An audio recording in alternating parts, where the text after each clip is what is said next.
அப்படியே அதிமுக முன்னாள் அமைச்சர் செங்கோட்டையன் நினைப்பில் இருக்கிறார். வணக்கம் திரு செங்கோட்டையன், உங்களோட கட்சி பொறுப்புகளை பொதுச் செயலாளர் எடப்பாடி பழனிசாமி பறித்து தற்போது உத்தரவிட்டிருக்கிறார். நீங்க எப்படி பாக்குறீங்க?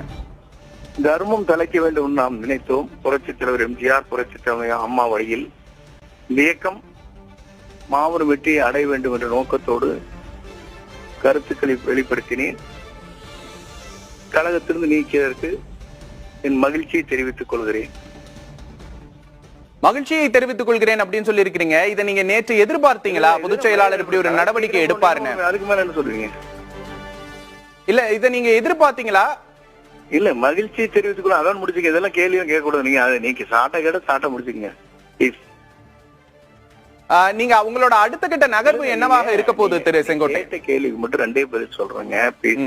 நீங்க அதோடு மட்டும் போட்டீங்கன்னா இங்க நல்லா இருக்கு. இல்ல, உங்களோட அடுத்த கட்ட நகர்வு என்னவாக இருப்போது அதையும் சொல்லுங்க. நீ கேட்க கூடாதுங்களா?